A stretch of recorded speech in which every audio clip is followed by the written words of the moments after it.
Praise the lord. Good morning. ప్రభువైన యేసుక్రీస్తు శుభనామంలో మీ అందరికీ వందనములు. ఎలా ఉన్నారండి? అందరూ బాగున్నారా? దేవుని మహాకృపను బట్టి మీరందరూ క్షేమంగా ఉండాలని అనుదినం దేవుడి సన్నిధిలో మీ అందరి కోసం ప్రార్థన చేస్తున్నాను. చిన్న ప్రార్థన చేసుకుందామా? పరిశుద్ధుడైన మా తండ్రి, ఉదయకాల సమయంలో నీ సన్నిధిలో ఉండే భాగ్యం ఇచ్చినందుకై వందనాలయ్యా. మాతో మాట్లాడే దేవుడు కదనైనా, నీ మాటల చేత మా ఒక్కొక్కరితో మాట్లాడమని, మమ్మల్ని దర్శించి నీ మాటల చేత బలపరచమని యేసు నామములో ప్రార్థిస్తున్నాము తండ్రి. ఆమేన్. ఈరోజు దేవుని వాగ్దానము కీర్తనల గ్రంథము 89వ అధ్యాయము 26వ వచనం. నీవు నా తండ్రివి, నా దేవుడవు. Psalms chapter 89 verse 26. Thou art my father, my God. దేవుడు ఇచ్చినటువంటి అద్భుతమైన వాగ్దానం మనందరి జీవితంలో నెరవేర్చబడును కాక. ఆమేన్. ఈ వాక్యం వింటున్నటువంటి మీతో దేవుడు సూటిగా మాట్లాడుతున్నాడని నమ్ముతున్నానండి. ఎందుకంటే ఈరోజు దేవుణ్ణే మనకు తండ్రిగా మనం కలిగి ఉన్నామంటే ఎంత గొప్ప ధన్యులము, ఎంత భాగ్యవంతులం కదా. నీవు నా తండ్రివి, నా దేవుడవి. ఎవరంట మనకి దేవుడు? మన తండ్రి. ఈ లోకంలో తండ్రి ప్రేమ కొంచెం వింతగా ఉంటుంది కదండి. ఎందుకంటే చాలా కఠినంగా అనిపిస్తుంది. చాలాసార్లు మనకి ఆ ప్రేమ బయటికి కనిపించదు, కానీ లోపల చాలా ప్రేమ కలిగి ఉంటారు. అంతేకాకుండా ప్రతి తండ్రి తన కుటుంబం కోసము, తన పిల్లల కోసము వాళ్ళు ఎన్నో త్యాగాలు చేసి వాళ్ళ కుటుంబానికి కానీ వాళ్ళ యొక్క పిల్లలకి కానీ ఏ లోటు లేకుండా చూసుకోవాలని రాత్రనక పగులనక ఎంతోమంది తండ్రులు ప్రయాసపడుతూనే ఉంటారు. అయితే ఈరోజు దేవాది దేవుడే నీకు నాకు తండ్రిగా ఉన్నాడు అన్న విషయాన్ని మర్చిపోవద్దు. నాకు తండ్రి లేడు, లేకపోతే నాకు తల్లి లేదు, నన్నంటూ ఎవరు ప్రేమించే వారు లేరు అని ఈరోజు బాధపడుతున్నట్లయితే దేవుడు మీతోనే మాట్లాడుతున్నాడండి. దేవుడే మనకు తండ్రిగా ఉన్నాడు. దేవుడు తప్పకుండా మనకు సహాయము చేస్తాడు. అందుకనే దేవుడు వాక్యం ఈ విధంగా సెలవిస్తుంది. తండ్రి తన కుమారుణ్ణి సరిచేసినట్లుగా నేను మిమ్మల్ని సరిచేస్తాను. ఒకవేళ కుమారుడు శిక్షించబడకపోతే వాడు దుర్బీజే కానీ మరి దేవుడి సంబంధి కాదు అని దేవుడు వాక్యం బహు స్పష్టంగా తెలియజేస్తుందండి. ఈరోజు చాలామందికి నచ్చని విషయం ఏంటంటే తండ్రి దగ్గర నుంచి అన్నీ తీసుకుంటాం, అన్నీ కావాలా, కానీ వాళ్ళొక మాట అంటే మనం పడం కదా. వాళ్ళొక మాట మనల్ని ఏమన్నా అరుస్తే మనల్ని సరిచేయాలని చూసినప్పుడు చాలాసార్లు మాట వినడానికి ఇష్టపడం. ముఖ్యంగా యవనస్తులకి వాళ్ళని ఏం అనకూడదు అనమాట. వాళ్ళు ఏం చేస్తే అది మనం చూడాలి, వాళ్ళు ఏం చెప్తే అది మనం వినాలి.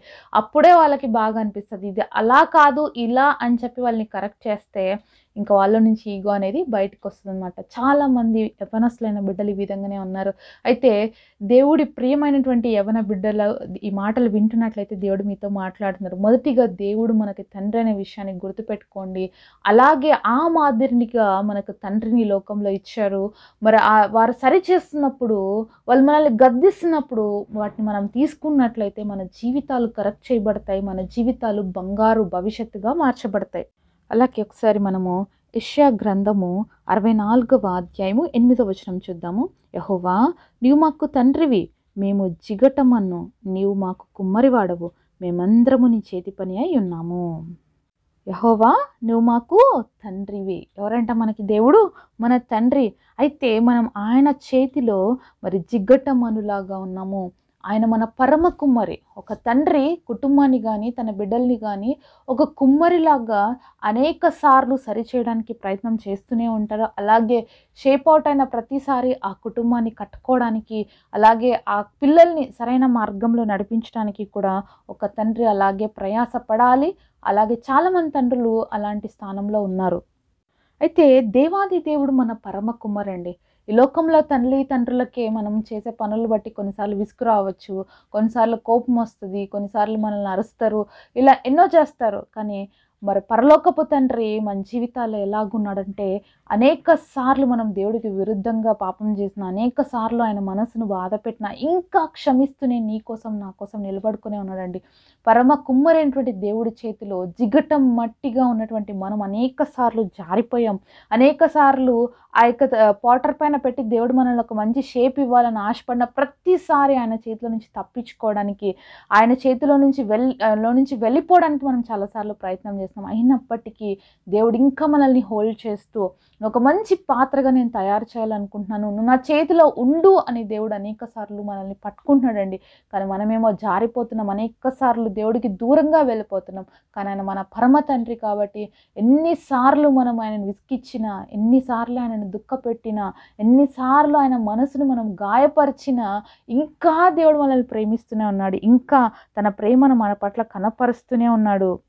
కాబట్టి ఈరోజు పరమ కుమ్మరైనటువంటి మన తండ్రి చేతిలో మనం ఉన్నట్లయితే మన జీవితంలో మనం గొప్ప మేలు చూడబోతున్నాం, గొప్ప ఆశీర్వాదాన్ని చూడబోతున్నాం. అంతేకాకుండా గొప్ప పాత్రలుగా దేవుడు మనల్ని చేయబోతున్నాడు. దేవుడు చేసేటువంటి ప్రతి పాత్రకు ఎంతో విలువ ఉంది. ఈ లోకంలో పగిలిపోయిన పాత్రలు వీటన్నిటిని పడేస్తారేమో, కానీ దేవాది దేవుడు వాటిని కూడా సరిచేసేటువంటి గొప్ప దేవుడు అండి.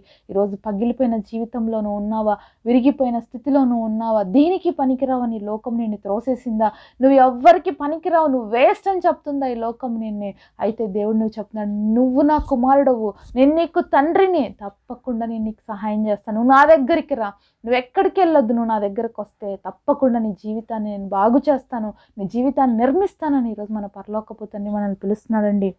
బైబిల్లో యేసయ్య చెప్పినటువంటి ఉపమానంలో మరి తప్పిపోయిన కుమారుడిని గురించి దేవుడు ఒక ఉపమానం చెప్తాడండి. అయితే ఆ బుద్ధి వచ్చినప్పుడు ఆ తప్పిపోయిన కుమారుడికి, మనందరికీ స్టోరీ తెలుసు. అయితే తప్పిపోయినటువంటి ఆ కుమారుడికి ఏమొచ్చిందంట, బుద్ధి వచ్చినప్పుడు తన తండ్రిని జ్ఞాపకం చేసుకున్నాడు. ఎందుకు తెలుసా, తన తండ్రి ఎంతగా తనని ప్రేమించాడో అప్పుడు అర్థమైంది. పందుల పొట్టు తింటున్నప్పుడు అర్థమైంది, మా నాన్న నాకు రకరకాల బ్రేక్ఫాస్ట్లు చేసి రకరకాల ఫుడ్ వెరైటీస్ చేసి నా డైనింగ్ టేబుల్ మీద సర్వ్ చేస్తుంటే ఆ రోజు నా తండ్రి విలువ తెలియలేదు అని అర్థమైంది. పందులతో సహవాసం చేసినప్పుడు ఆ గబ్బు కొడుతున్న మరి స్థలంలో ఉన్నప్పుడు అర్థమైంది, మా నాన్న నన్ను ఎంత కేర్డ్గా చూసుకున్నాడు, నాకు ఏ లోటు లేకోకుండా నాకు కావాల్సినవన్నీ ఇచ్చాడు అని ఆ రోజు బుద్ధి తెచ్చుకున్నాడండి. బుద్ధి వచ్చిన తర్వాత ఎవరి దగ్గరకో వెళ్ళలేదు, ఫ్రెండ్స్తో మరి జల్సాలు చేయడానికి, ఫ్రెండ్స్తో తిరగడానికి, అప్పటి వరకు తండ్రి దగ్గర ఉన్నవన్నీ తీసుకొని వచ్చినటువంటి ఆ బిడ్డ బుద్ధి వచ్చినప్పుడు ఒకటి అర్థమైంది, నా తండ్రి ఇంటిలో నేను పనివాడిగానైనా బ్రతుకుతా, నాకు ఇలాంటి బ్రతుకొద్దు, ఈ పందులతో సహవాసం నాకు వద్దు అనుకున్నాడండి. కాబట్టి ఈరోజు మన స్థితి కూడా అనేక సార్లు దేవుని విడిచి వెళ్ళిపోయిన తర్వాత మన స్థితి ఏ విధంగా ఉంటుందంటే తప్పిపోయిన కుమారుడు లాంటి స్థితిలోనే ఉంటుందండి. ఆ కంపు కొడుతున్న జీవితం, ఆ పాప జీవితం, ఒకసారి ఆ పాపములు మనకే వెక్కసం అయిపోతాయి. ఎన్ని రోజులు చేస్తామండి ఒక పాపం చేసి చేసి చేసి ఆ పాపం పైన మనకి ఏమొస్తుందంటే వెక్కసం, అసహ్యం వేస్తుంది, మన పైన మనకే అసహ్యం వేస్తుంది. అలాంటి స్థితిలో ఈరోజు ఎంతోమంది బిడ్డలు ఉన్నారండి. దయచేసి దేవుడు మీతోనే మాట్లాడుతూ ఉన్నాడు. ఏ పాపం అయితే నేను పట్టుకుందో, ఏ పాపంలో నువ్వైతే వెక్కసం అయిపోయి ఉన్నావు, దేవుడు నీతోనే సూటిగా మాట్లాడుతున్నాడు ఈరోజు. ఏ పాపం నిన్ను పట్టుకుంది, ఎక్కడ నువ్వు పడిపోయిన స్థితిలో ఉన్నావు, ఎక్కడ కంపు కొడుతున్న స్థితిలో ఉన్నావు. మరి తప్పిపోయిన కుమారుడికైతే బుద్ధి వచ్చింది, ఈరోజు మనకు కూడా బుద్ధి రావాలండి. ఒకసారి మనం లూకా సువార్త 15వ అధ్యాయము 17వ వచనం చూద్దాము. అయితే బుద్ధి వచ్చినప్పుడు వాడు, నా తండ్రి యొద్ద ఎంతోమంది కూలివాండ్రకు అన్నం సమృద్ధిగా ఉన్నది, నేనైతే ఇక్కడ ఆకలికి చచ్చిపోచున్నాను కదా. చూస్తున్నాం కదా. ఇప్పుడు ఏ బుద్ధి వచ్చింది, అయితే అనుకుంటున్నాడు నా తండ్రి ఇంట్లో ఎంత సమృద్ధిగా ఉంది, ఈవెన్ పని వాళ్ళకు కూడా సమృద్ధి ఉంది, మరి నేనైతే ఇక్కడ ఆకలితో చచ్చిపోతున్నాను, కాబట్టి తిరిగి నా తండ్రి దగ్గరికి వెళ్ళిపోతాను. ఈరోజు నీ జీవితంలో సమస్తం కోల్పోయినావా, నీ పరిశుద్ధ జీవితాన్ని, నీ యథార్థత జీవితాన్ని, అలాగే నీ దగ్గర ఉన్న సమస్తం ఏదైతే దేవుడు నీకు ఇచ్చాడు అంత కోల్పోయావా. ఆ చిన్న కుమారుడు కూడా అంత కోల్పోయినాడు, ఎంతో భయంకరమైన స్థితిలో ఉన్నాడు. కానీ తిరిగి బుద్ధి తెచ్చుకొని తండ్రి దగ్గరకు తిరిగి వచ్చినట్లుగా ఈరోజు మనం కూడా ఏ స్థితిలో ఉన్నా కూడా తిరిగి దేవుడి దగ్గరకు వచ్చినప్పుడు దేవుడు మనల్ని త్రోసిపుచ్చే దేవుడు కాదండి. ఒకసారి 20వ వచనం చూద్దాము. వాడు ఇంకా దూరంగా ఉన్నప్పుడు తండ్రి వానిని చూచి కనికరపడి పరిగెత్తి వాని మెడ మీద పడి ముద్దు పెట్టుకొనెను. ఈ మాట చాలా ఆశ్చర్యం అనిపిస్తుందండి. ఎందుకంటే దేవుడి ప్రేమ ఎంత గొప్పదో మన పట్ల కదా. ఒక తండ్రికే, ఈ లోకపు తండ్రికి అంత ప్రేమ ఉన్నప్పుడు పరలోకపు తండ్రికి మన పైన ఇంకెంత ప్రేమ ఉంటుంది కదా. కంపు కొడుతున్నాడంటే ఒక కుమారుడు, పందులతో సహవాసం చేస్తున్నాడు. పందుల దగ్గర ఉన్న వ్యక్తి ఎలా ఉంటాడు చెప్పండి, ఎంత అసహ్యంగా ఉంటాడు. కానీ అలాంటి కుమారుడు ఇంకా దూరంగా ఉన్నప్పుడే చూసి అతని మెడ మీద పడి ముద్దు పెట్టుకొనెను అని చూస్తున్నాం. కాబట్టి ఆ కుమారుడు కోసము తండ్రి అనేక దినాలుగా ఎదురు చూస్తున్నాడు. అయితే తప్పిపోయిన కుమారుడు తండ్రి దగ్గరకు తిరిగి వచ్చాడు. ఈరోజు యేసయ్య కూడా నీకోసం ఎదురు చూస్తూ ఉన్నాడు. నువ్వు తప్పిపోయిన స్థితిలో ఉన్నట్లయితే నువ్వు తిరిగిరా. నిన్ను అసహించుకునే దేవుడు కాదు, నిన్ను త్రోసిపుచ్చే దేవుడు కాదు. ఆయన నిన్ను శుద్ధీకరిస్తాడు, నిన్ను తన రక్తంతో కడిగి ప్రశస్త వస్త్రంలో ధరింపజేస్తాడు. ఎక్కడైతే అందరిని చీకొట్టారో, అసహించుకున్నారో, తృణీకరించబడ్డావో, ఏడిపించబడ్డావో ఆ స్థలంలోనే తిరిగి దేవుడి నామానికి మహిమకరంగా నేను నిలబెట్టబోతున్నాడు. అంతేకాకుండా ఒక్కటి గుర్తుపెట్టుకో, దేవుడు మనకి తండ్రి. మన తండ్రి ఎవరు? దేవుడు. కాబట్టి ఆయన యొద్దకే వెళ్దాము. తప్పకుండా మన జీవితాల్ని బాగు చేస్తాడు. ఆయన చేతికి మన జీవితాల్ని అప్పగించుకుందాం. అట్టి కృప దేవుడు మనందరికీ దయచేయునుగాక. పరిశుద్ధుడైన మా తండ్రి, నీ ఘనమైన శ్రేష్టమైన నామాన్ని బట్టి వందనాలయ్యా. మీరు మాతో మాట్లాడిన ప్రతి మాటను బట్టి మిమ్మల్ని స్తుతిస్తున్నామయ్యా. ఈరోజు తప్పిపోయిన కుమారులాగా మేమందరం కూడా తిరిగి నీ సన్నిధికి రావడానికి ఇష్టపడుతున్నాం తండ్రి. నువ్వు మా దేవుడవు, మా తండ్రివి, మా రక్షకుడు గనుక మమ్మల్ని క్షమించి నీ హక్కును చేర్చుకోమని యేసయ్య పేరిట ప్రార్థిస్తున్నాము తండ్రి. ఆమేన్.